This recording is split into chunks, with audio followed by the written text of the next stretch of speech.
And before we get started, welcome to Fighting Words with Fantastic Frankie. That's me.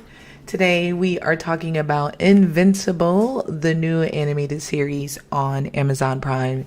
And I cannot wait to chat with you guys. So we just got a couple of people coming on. Now that everyone knows that I'm live, you know what I'm saying? And then, we'll get into it. I'm really excited. I read the first issue of Invincible, but I'm not too familiar with the entire comic, and to be honest, I'm very excited because of it, because sometimes what happens, I call it the Game of Thrones effect, where I've read Game of Thrones well before I saw it, and then things like the Red Wedding, the death of Ned Stark, spoilers for y'all, really didn't impact me the same way because I'd already read it and it was way more violent. So I'm really glad to really dive into this comic book without knowing as much as I normally do. It's a sensation I kind of felt when I was watching WandaVision, where I thought I knew what was going on, and then I realized that all those Easter eggs and things like that wasn't anything. So I'm having the same feeling here. Not that, they're diverting and things like that, but just having that feeling of, I want to know more. I'm learning this on my own, blah, blah, blah, blah, blah. But we got a couple people here. Feel free to talk during this podcast. Welcome. My name is Fantastic Frankie. If you're new here, I am a content creator. I love to talk everything nerd. I can't even describe it anything else. If there's powers, anything supernatural, or black people, I cover it.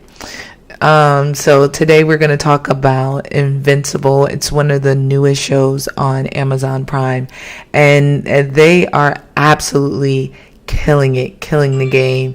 I see a couple people are coming in. What's up, Ernest? I see you there. But yeah, let's get started. Let's see if I can, where's my thing? Oh, it don't even work, y'all. So here we go. Now we can get started. So I wanted to get started with this cast. So the writer of this comic book, Invincible, is Robert Kirkland, and he also writes The Walking Dead. And what he did here was make sure that all of his homies were in there, and I'm here for it. Just this cast list is, tongue-in-cheek. Incredible, you know what I'm saying? Shout out to everybody who's in the chat box. Snacks Man, I like that, and also Steven Sanders. Yes, Chris, I have a shirt for everything. Yes, and for Malik Canty, shouting out DMX. Yeah, that's a tragedy. Actually, before I even really get into Invincible, when DMX came out, he was at a point where I was at my angstiest. So between DMX, it was DMX, Khalees, and Nirvana for me, and they really got me through puberty and things like that. So yeah, it was really sad to hear it. He was super young too, so my prayers really go out to his family. I couldn't imagine losing someone so quickly. Yeah, Courtney, DM me and I got you, asking me if I could be on your podcast. I love talking. But let's move on. We got a lot of people on here. Let's talk about Invincible.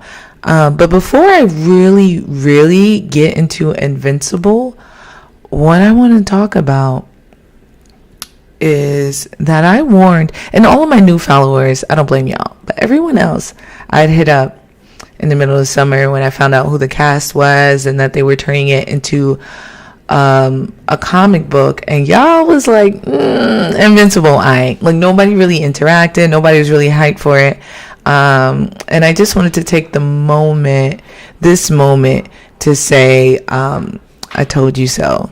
And it feels great to say it. I'm super happy.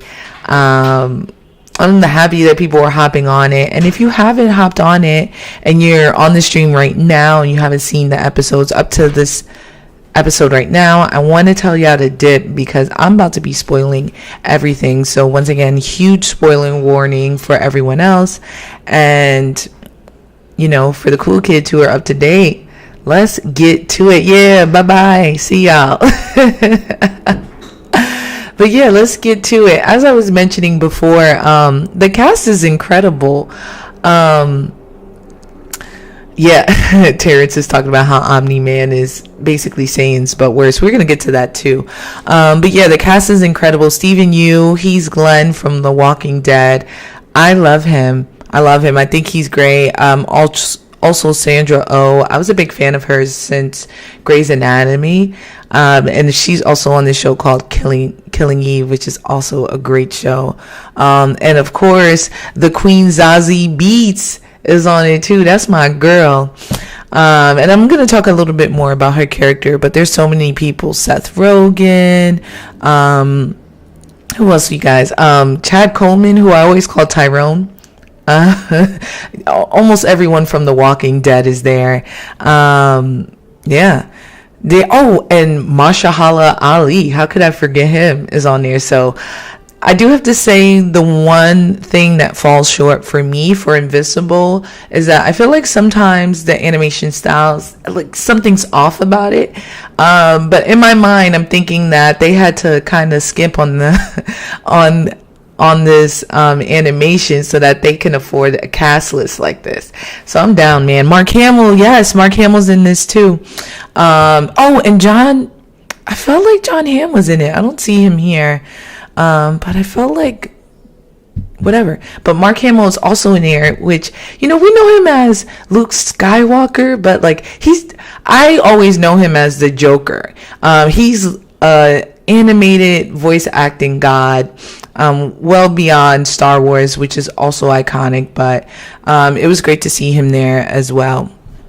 So yeah, let's move forward, yo.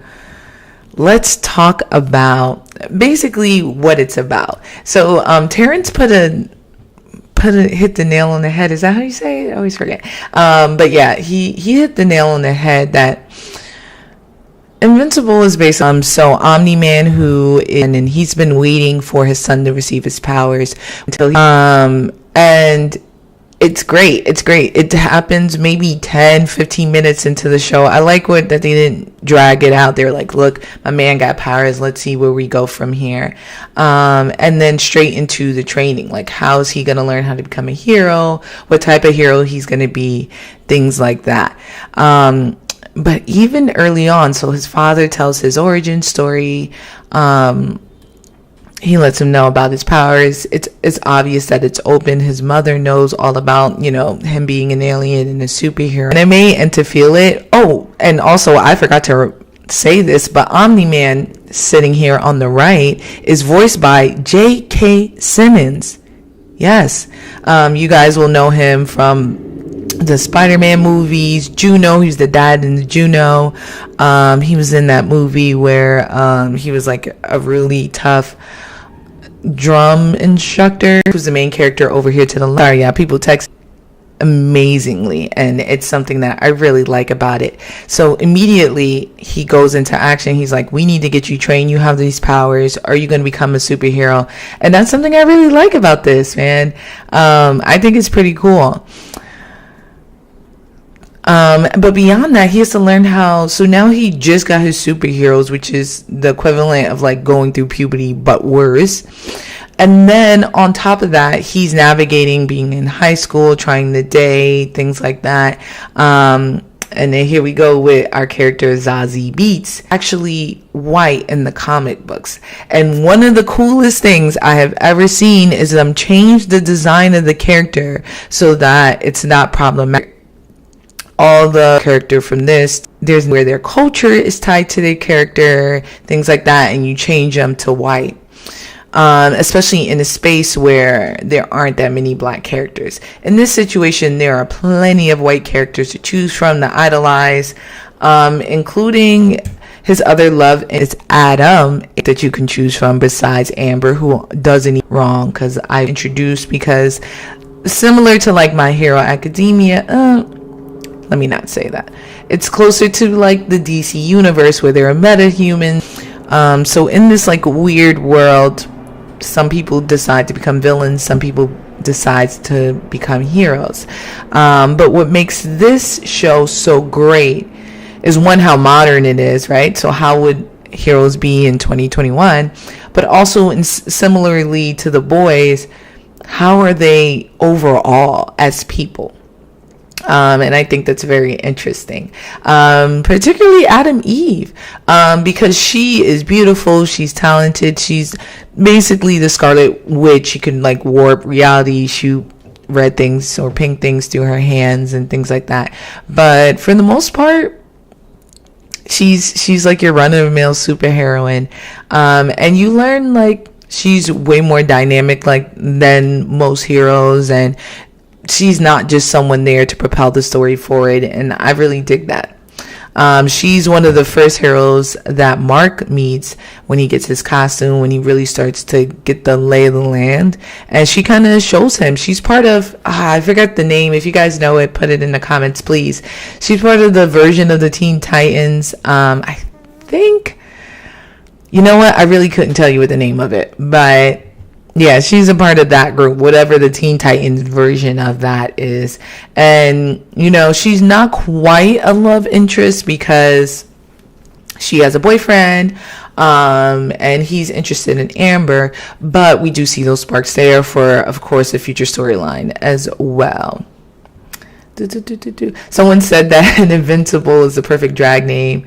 So Deanna thinks that she's closer to Starfire. The reason why, and I get you there because this is to, and I think that's Invincible, is that they're not hiding that these characters are derivative. It's almost like it's fan fiction. Yeah, I said Adam Eve.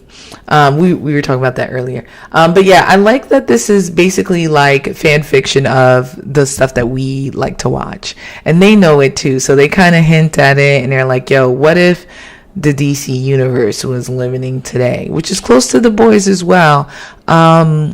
But there's a darkness there that The Boys doesn't have, right? The Boys are going more in the political, you know, pharmaceutical, blah, blah, blah drama. I don't want to say blah, blah, blah. If you guys don't watch The Boys, it's incredible. But what we have here is more than that. And I think it's definitely worth exploring. Yeah, and one more thing on Adam Eve, which, yes, I keep on saying, it sounds like Adam, but it's Atom Eve. There's no real competition between her and Amber, and I really like that. Even though there's like a little bit of feelings between her and Mark, we don't feel that animosity between her and Amber, and I think that's pretty dope. But yeah, let's move on. So Mark now has his powers, and we're going through everything, y'all. So if you're not up to 5, please let's go and watch this when you watch it. But yeah, so Mark has his powers now, and his dad is doing everything he can to teach him how to become a good hero, including y'all.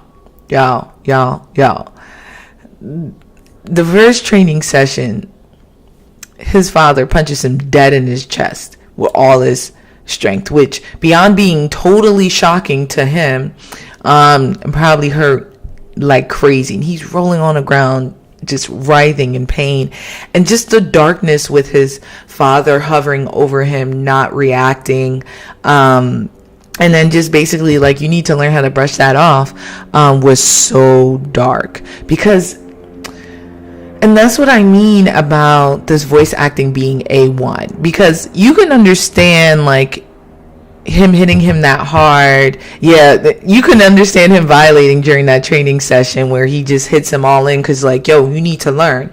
But like, one, it was his very first training session. What was the point of doing it the very first training session? But two, there was like no remorse in that. Sorry for all the noise, y'all. Sounds of New York. It's over 60 degrees. People acting a monkey.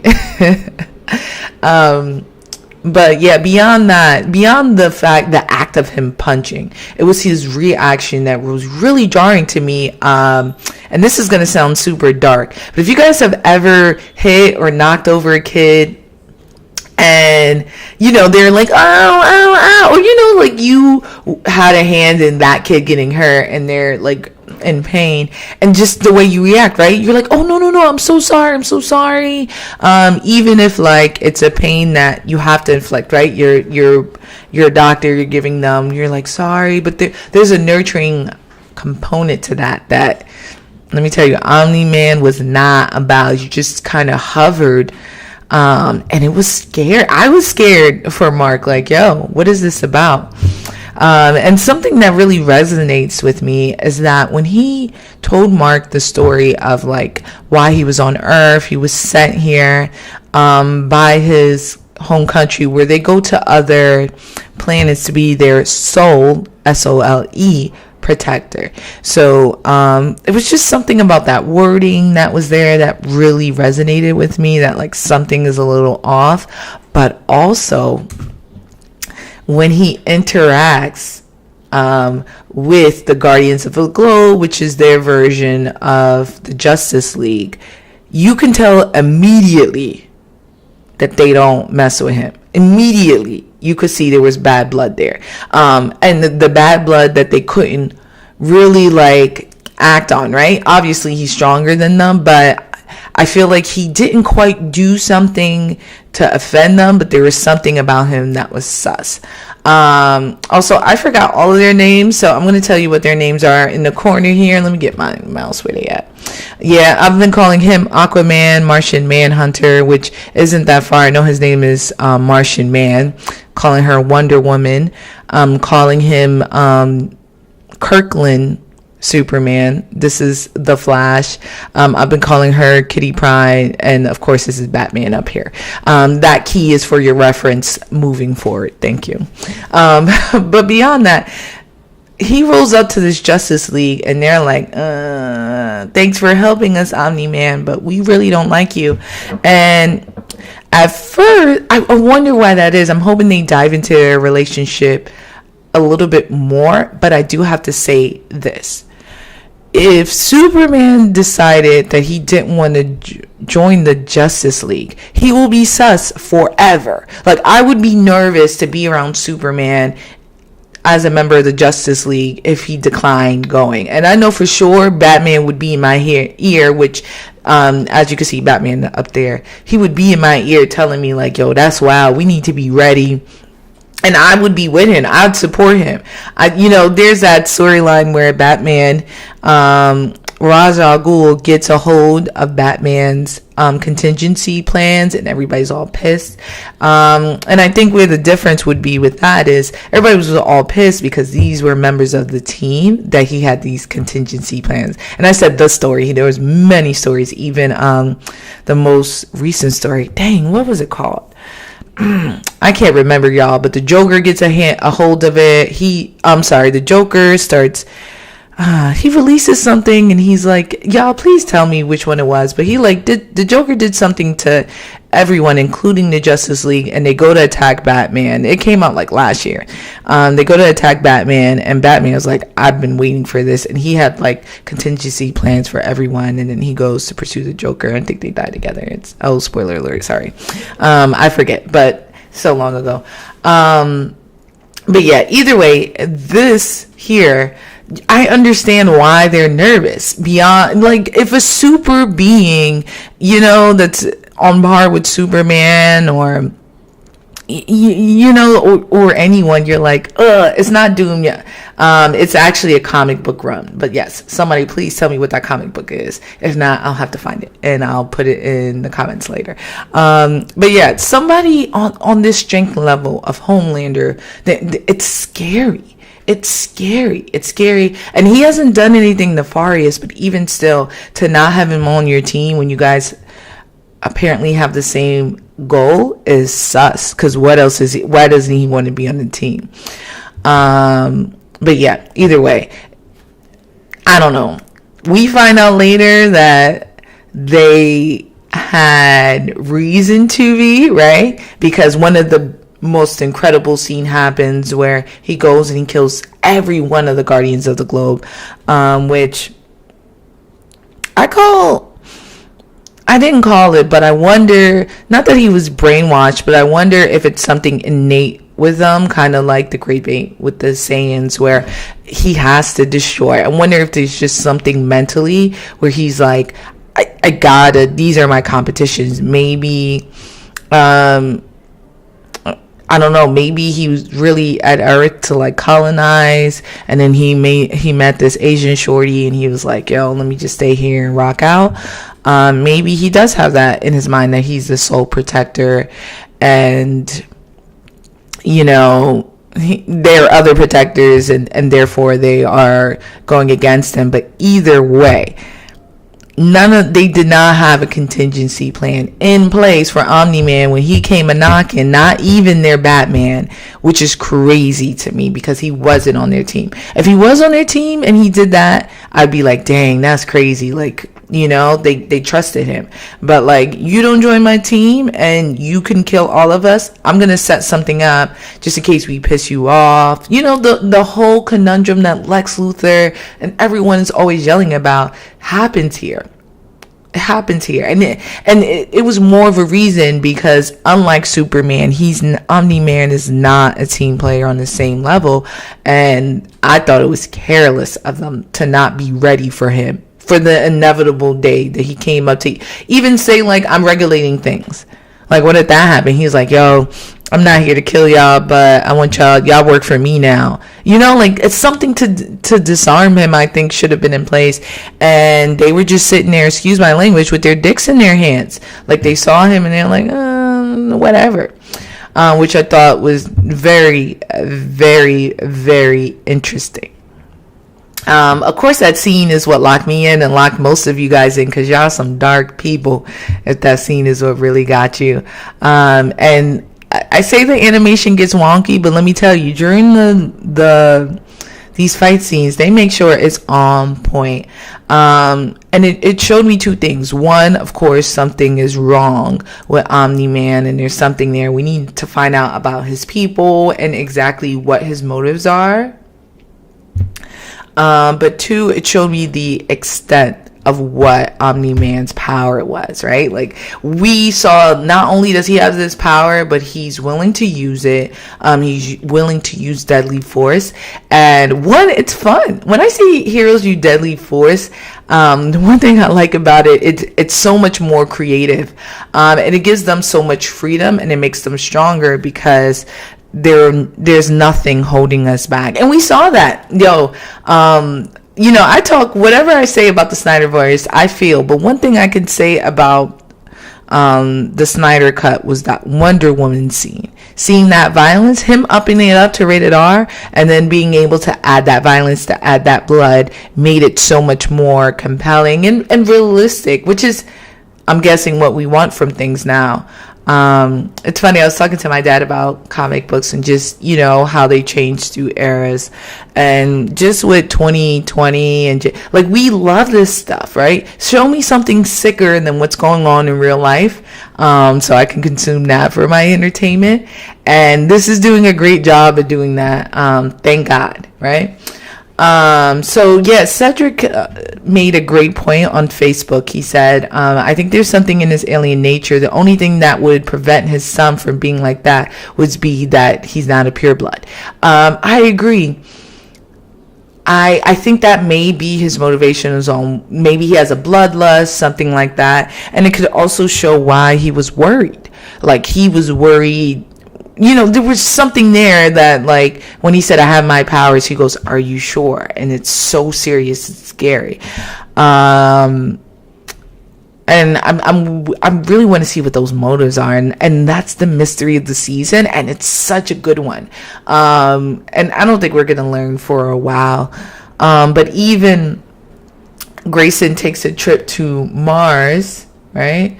I got an info. Let me just go a little. Sorry, y'all. You're going to see everything. But yeah, Grayson takes a trip to Mars. And when he rolls up to Mars, and also, y'all, no comic book spoilers in these comments, y'all. Okay? Let's be fair to everybody.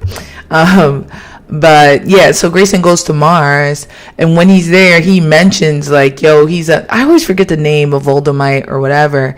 And when he mentions it, they're like, "Of course we know who they are," but I'm wondering like, are they colonizers? Maybe that's the reason why he was there and was like, "I had to get rid of Guardians of the Globe."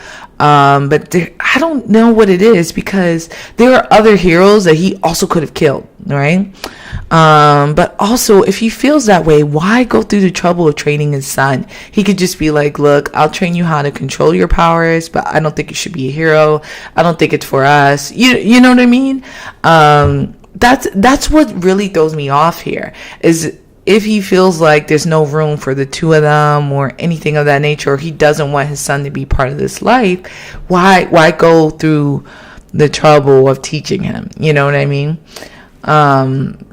I just thought that was super interesting. But yeah, there are a couple of things that I noticed here that I wanted to cover. One was the twins, the Molar twins. I think they're so cool. I know they're clones of each other. This is a question I have for all of you guys. See if you guys can answer it. Do you think, and if you're up to date, we see one of the Molar twins have died, right? And after he dies, the remaining twin begins to reclone him, right? Because that's what he always says. He goes, I'm sorry, somebody wrote a really good, let me just take a moment, because I read it and then I couldn't even focus. So Richard Pena says, when he's killing the aliens from another dimension, he says, "This is not your word to conquer. There has to be a meaning to that." But that's what he thinks. This is the thing. It could be one or the other. It could be that he was saying like, "I'm here to conquer this world," or he could just be like, "This is not your world. This is mine. Like, let me tear things up." And one more thing about that scene, he goes to the world to kill all the aliens who keep on trying to conquer Earth, and I just think that's so baller and honestly a hero's duty, right? Because they were going to roll up. It was to show how dark he was, but truth be told, like, they were going to come back. They came back 3 times after being defeated. Why would they not come again? So he was like, "Look, I got to nip this in the bud. I'm tired of y'all, blah, blah, blah." I understood that. That was one of the few things that I understood. That was a word from our sponsors, Richard Pena. But yeah, sorry, back to the twins. My question was, so we see one twin die, and then the remaining twin then begins to clone the twin that died, himself, of course. And then he transferred all of his memory to said twin. So he makes a body, he puts something on his head, he puts something similar to the twin's head, and then he transferred all of his information. My question is, how do we ever know which one is the clone? In this instant, we'll know we knew for a second, but we'll never know again. But even the clone that made the new clone could have been a clone. Because all of his memories, his thoughts are transferred to the new clone, right? So that being said, that's why when the new clone wakes up, he goes, "Oh, you're a clone, welcome." And I get the motivation behind that, because if the clone knows he's a clone, he's going to move differently. You know what I mean? But if the clone always thinks he's the original, he's always going to act like the original. And I think that's genius. And a really cool feature that they have. I just wanted to highlight them because they're obviously going to be important. They're messing with that cyborg. I forgot his name, the robot that's played by old boy from Heroes. So there's something there that we're going to find out about. But I just think it's interesting and a funny bit that they do often. But what's really interesting is, once again, this Omni-Man stuff. And I really, really, really like what they're doing with this Hellboy / Damien, whose name is Damien Darkblood, and Sissel, who's like the head of, I guess we could call him like Amanda Waller, Nick Fury, whatever. But either way, I like that they're trying to figure out this mystery while we're trying to figure out this mystery. So I love that no one likes Hellboy, even though he's doing the deal. He's just doing good cop work. And they get rid of him because they're like, we don't want him sniffing around. We need to figure out what's going on with Omni-Man. And I honestly get that. Obviously Omni-Man told Cecil to excuse the noises again. Obviously he tells him like, yo, you need to go ahead and get rid of Dark Blood. But he knows, Cecil already knows that Omni-Man did it. Right? So if he already knows that, I think he's playing it right. There's one thing I want to notice about Cecil. Cecil had in place a way to get rid of Dark Blood, and I feel like he may have had in place other contingency plans for the rest of the Guardians of the Globe, because if you notice, their tech is highly advanced in this world, at least for the members of whatever this organization is called, Cadmus, whatever. So I think it's very interesting. It'd be very interesting to see once he finds out what Omni-Man's motivation, what his plan of action is. It seems like he's getting an interest in Mark. So maybe he's going to maybe he's trying to groom him so that if the inevitable fight with Omni-Man happens, he can call on Mark to fight him. But one thing is clear, and one thing that Omni-Man makes sure he lets him know is that, Omni-Man can beat Invincible Mark Grayson no matter what the circumstances. And this juncture, he's stronger. Because he's 17. Omni-Man got the old man strength. You know what I'm saying? You ever seen a teenager fight a grown man in his 40s who know karate? No shot with heroes or with power. He just understands his body more, and in this case it's critical. So if he's thinking Mark could beat him, I think that's going to be an interesting fight to see. But another character that I love is Mark's mother, played by the amazing Sandra Oh from Killing Eve, and from also, what is that show called? Grey's Anatomy, I mentioned before. But I love that she's smart. And she's, after Damien Darkblood said, yo, something's afoot here, we need to figure out, she's starting to unwind the mystery herself. Also talking to the widow of the Flash. You know, she's realizing something's going on with Omni-Man. But, like, think about how scary that is. Think about how terrifying that is to be married to Superman, who, like, moves at the speed of light, can crush your head in a second. And then, like, trying to investigate him, y'all. If you guys ever did dirt and you texted next to the person you doing dirt to, you know that feeling you get, like, in the pit of your stomach, like you're gonna get caught? That has to be her all the time, because she never knows when he's gonna be around. He obviously has, like, super hearing, things like that, and it's just really scary. It has to be scary, and she's still doing it because, you know, she in herself is a different type of hero, and I love to show that parallels, because she is putting everything on the line, not just her life, her family, her son's psyche, things like that, to get to the truth and to expose her husband, to make sure that, you know, he's the man she thinks he is. And I think that has to be terrifying. Even in the episode that just drops, first of all, I thought that was so cool. She mapped out how long it would take him to go. She asked him to, like, get her, like, the pasta she likes or whatever. And she maps out how long it would take him to get to Rome and come back. And in that time, you know, she's looking for clues because Damien Darkblood left her some clues. And just, I was anxious for her because I'm like, he can come back in any moment. And if you're doing anything, he can figure it out. There's no way you're putting away things at the speed in which you're getting it. But beyond that, she's doing it and she's still in love with the man. They're not in, like, a close to divorce or, like, this strained relationship. They are madly in love. And, you know, she's going beyond that to figure out what's going on, because if it's true what he's being accused for, it's egregious. And she has to find that out.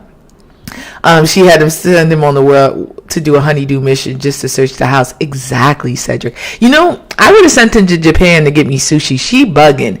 She sent him to Italy. I'd be like, yo, I'd really like some, you know, bulgogi from Japan or Korea. Oh, some Korean barbecue. Bring that back. You know, something like that. Maybe they didn't do it because they didn't want to seem racist because she's Asian. But I would have did that to buy some more time, or I would have sent to Japan to send to Italy, whatever. That's just me, just to bide my as much time. But to be honest, when you're looking for something and you don't know what you're looking for, the amount of time never is enough. And even though she looked for 20 minutes, she didn't find what she was looking for until the last minute, which was his bloody suit.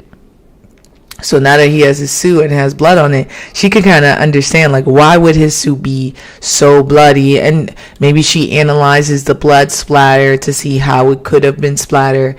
Because there are people out there who can just look at the suit and say, yeah, he inflicted these wounds on him, you know? I was surprised he was able to get him back, because I thought Cecil would have been like, yo, I'm going to keep that suit. This is our stuff, but I guess it's his property, and like, who won't check Omni-Man? You know, like, who, if he said he wanted a suit back, give him a suit back. So I just thought that was interesting. I also thought it was interesting watching the trials of the new what are they called? The new Guardians of the Globe. What I thought was interesting about that was when they finally pick out the new place and they go to their headquarters, Cecil left some of the blood up so that they can see it. And I was like, y'all, that's cold. That's cold. Just to remind them, like, y'all are not God. Y'all can die like anybody else. Which I thought was, I thought that was some dark-ish. I really do. But I'm here for it, for all of it, because I understand you have to replace the Guardians of the Globe. And one thing I like that they're showing is that these Guardians of the Globe are not that and good, right? They're not as good because they haven't been in team for that long. For the most part, they're younger, and except for this old man over here. Where my mouse at? Except for this old man over here, who ends up joining. The one thing I can say is I kept on mixing him up with Titan. Someone we'll go through in a second, because they drew his face exactly the same. I was like, y'all racist. And he's looking away, but they even drew those like high cheekbones on him. And I was like, why did two black men look exactly alike? So when I first saw Titan and then I saw him, I was like, oh, that's Titan. He's doing two things. But obviously after the last episode, that's not Titan. So I think that's going to be fun. Also, I do want to say, so let's get into that last episode. Forget Mars. Let me see if I didn't even get the picture for it. But yeah, in the last episode, basically, we find out, I'm gonna call him Luke Cage, right? Titan. He can encase himself to make himself like impenetrable. He gets shot up with no issue. He wears a hoodie. He's from what I would assume is Harlem. And he has, he's really just trying to go for his community, and he recruits Mark Grayson to come up and like defeat this guy who looks like Black Mask over here, but his name is like Robot Head or something, which is hilarious. His name is Robot Head, and then he also speaks in auto-tune. I don't know, I just thought that was really funny. But having him roll up with Mark, and then they fought them and was getting washed, I was like, dang, they really don't hold punches. And truth be told, that's the thing about Mark. He's new. He just got his powers. It makes sense that he getting washed up by people, even if they're not stronger than him, because he's not that violent yet. He's not ready for that type of fight. This is the first time he's really getting hit. So it's just interesting. Chariot Man Gaming said it reminds him of Luke Cage. That's what I was calling him earlier, that this is Luke Cage, so that's funny. He's down to the hoodie. I was just waiting for him to have a like yellow shirt underneath. But yeah, that scene mirrored the first scene where I was totally shocked with not just how violent it was, but just how many of the Guardians of the Globe died. I would like to let you guys know, I would like to note that the two Guardians who did die, right? The black man who looks exactly like Luke Cage here, and the girl who turns into like a troll, leaves room for Adam Eve to roll up, and also for Mark to go now join the Guardians of the Globe. And I think it'll be interesting to see if Mark decides to actually join them. He said no, because he's trying to figure out being a hero. His dad is training him, but that'd be really interesting because they should feel a kinship now that they're about to die. They almost died together. And I don't know, it was just, I love that they're doing a hero of the week they're doing like a hero of the week type of format, and I haven't even really realized it. Like, not a hero of the week, a villain of the week format, in which you don't realize it's happening. It reminds me of the Flash. Like, every week there's a new villain that gets wrapped up by the end of the day. Someone said, Corey said Monster Girl's alive. Oh, snap. Well, then there we go. Are we sure that Monster Girl is alive? Well, I gotta see her breathe, because he crushed her skull, and maybe she can survive it, but even the robot was crying, which I thought was interesting. But yeah, all in all, I think we're like maybe halfway through the series. I'm digging it, y'all. I'm digging it. We got about 10 more minutes here. Y'all, throw in your questions. Talk about things that you like, things that you noticed about the show. I really want to really dive deep into the show, because y'all, it's crazy. It's crazy to me, everything that's happened over the last 5 episodes, and it's burning me trying to figure out exactly what is Omni-Man trying to do. So Richard Hayes says he thinks Robot is going to save Monster Girl. Yeah, so that's something else I wanted to point out. So, the robot is talking to the twins to learn about their cloning ability, things like that. What's up to Namiwear, who's on it, one of my sponsors. Namiwear is great. If you guys like, quick plug real quick, if you guys like anime clothing, drip, but you don't want to look like those guys who wore those silky Goku shirts back in the day, hit up my boy Namiwear. It's fire. And the thing that's really interesting to me is a lot of his gear is anime inspired, instead of just being like a t-shirt with a really cool design on it. So instead of having a shirt with Master Roshi like this, he has Master Roshi's button up. You know what I'm saying? Like, it's just stuff like that there's so much intention in this brand, and I'm super honored to have him as a sponsor. So yes, if you guys want some anime drip, definitely check out Namiwear. End of the commercial. But yes, back to this show. So we see that Robot is talking to the twins, and he's talking to the twins because he wants to learn about their cloning techniques and the science behind that. Which, one more note about the twins is they portray them to be dumb. But then, like, they're smart, right? They're geniuses because they're cloning. They're doing way more advanced science than most of us. So I think it's funny to see those parallels. But I want to see what this robot, like, you think the robot has feelings for Monster Girl? What do you guys think about that? Because I think there's something there, the way he interacts with them, how nervous he was when she was talking to the jerk explosion man, who, y'all, I'm not gonna lie, when I saw he cheated on Adam Eve with the clone girl and it was 3 of them, I was like, I mean, you gotta try it, right? Like, I'd be mad, but I'd be like, I don't know. I kind of understand, like, that'd be something that you're like, I gotta try at least once, you know what I mean? But I digress. Either way, I feel like there's something there between Robot and Monster Girl that he's trying to explore. We've already seen him take samples from the Explosion Man, who, once again, I don't know his name, but also from Mark Grayson. So I wonder if they're going to use it to try to regenerate them. It's obvious Mark Grayson is going to survive this, but I don't know. I think that's really interesting to see what he's going to do. Is he going to revive Monster Girl? I don't know. I thought Monster Girl was dead, but I would not be like terribly pissed if she was still alive. She's a supernatural being.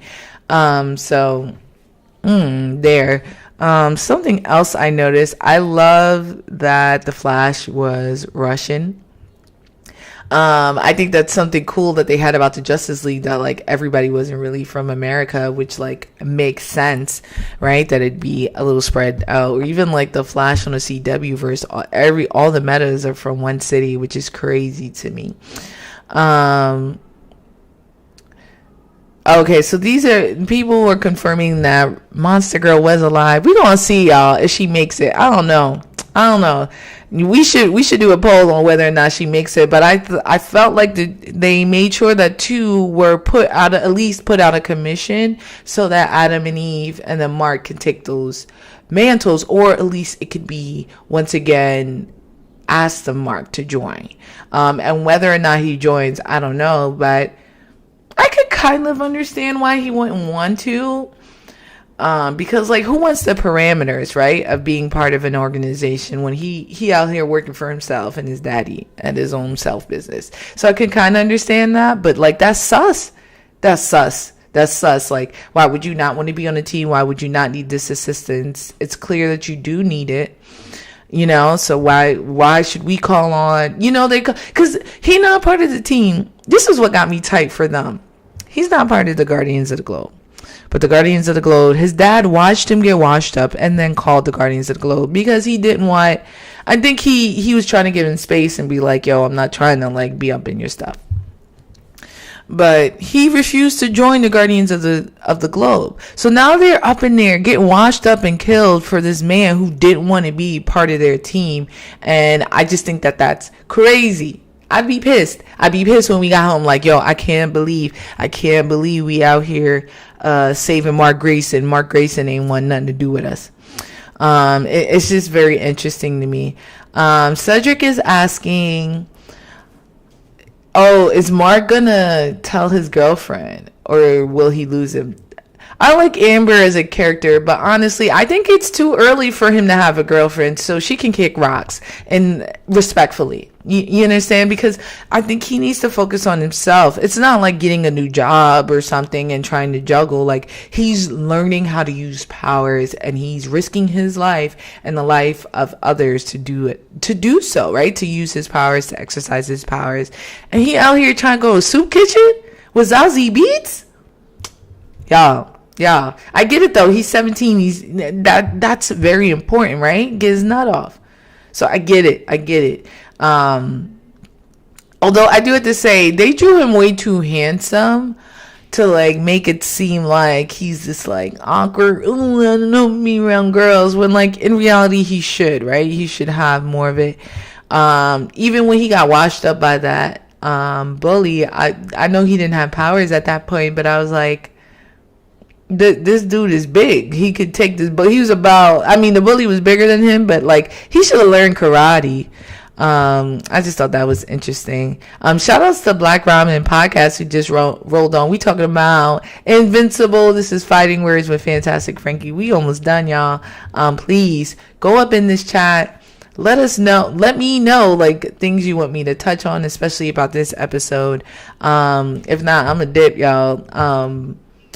But yeah, all in all, if I had to give a rating to this show, I want to give it, and it feels high, but I'm going to give it to them a 9 out of 10. I don't even do 9 out of 10. What am I saying? 4 out of 5, Frankie Flames. Yeah, that feels more impactful. I think it's a fire show. I think it's incredible. See what I did there? Invincible, incredible. I think it's a really good show. If you guys are kind of like into it and haven't watched it or are thinking about watching it, this is definitely a show that I recommend for everyone to watch. It's funny, it's smart, and it's violent. Okay, here go Richard Hayes. He said no more benediction. He had a question. He's saying do I think Invincible and Adam Eve will become a thing? I'm gonna say of course. And it's Atom Eve, Richard Hayes. And I get why that's confusing too, because let me get back on her. Hold on, let me show her again, right? So if y'all notice, her symbol, right, is like the symbol for a woman and then crossed out, right? Which is weird. That's why I thought her name was like Adam Eve. I thought she was like maybe transgender or non-binary or something. I mean, she could still be like non-binary, and maybe that's what that means. But her name is Atom Atom, Eve, because she can change every atom, right? She's like Scarlet Witch, so she can change the atoms and, warp reality accordingly. And I like that she's coming with, oh, I'm sorry, y'all. I was showing the screen, wasn't showing y'all the screen. Sorry, y'all. Here you go. But yeah, if you notice here, this is where I was confused and why I also thought her name was Adam Eve, because I was like, oh, that makes sense. She's non-binary. The first example of male and female is Adam Eve. I do want to say this though. Pete that Zazie Beetz knows that Eve is a superhero, but Grayson still hasn't said it. I think that's interesting, especially since, and maybe it was a dirty Mac, or maybe it was sound advice, but Eve gave him counsel and was like, look, I mean, do what you want, but could be me though. Like, once you tell your girlfriend you're a superhero, you cannot not tell your girlfriend she's a superhero. And then we find out she knows. She's like, yo, you out here saving the world. I was like, oh, you just told old boy not to. Okay, I see what you're doing. But yeah, I like that. She reminds me of Mary Jane. She's from like a terrible family, who like tried to like convince her to get back with her boyfriend who cheated on her, and tried to tell her like she couldn't be a superhero. Which, wolf, what do you do when your kid wants to become a superhero and you don't have powers? Like, you can't tell them no, really. Like, you can tell them no, but not really. But either way, y'all, Invincible's fire. 4 Frankie Flames out of 5. I definitely recommend you guys watch it. I'll drop some reviews here and there. If something crazy happens, I definitely will. Like, when the reveal comes out, I'll definitely do a full-on video on that. If you guys don't follow me and you just came across this live stream, welcome, friends. My name is Fantastic Frankie. You can find me on all platforms, Fantastic Frankie, Frankey.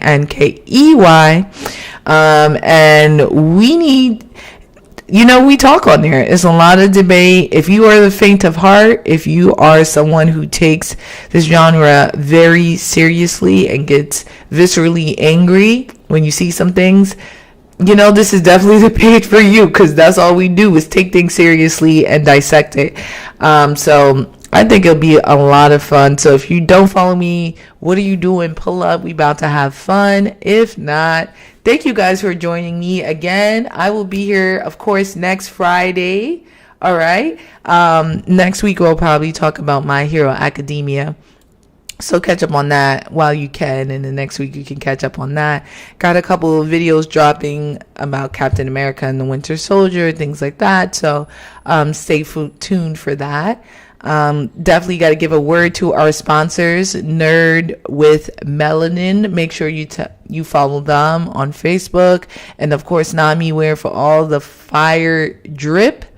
Yo, what's up to Chuck, Terrence, Richard, Frank, everyone, Cedric, Corey, everyone who, and I'm just reading names off of it all across the platform, but everyone who contributed today, I really appreciate it.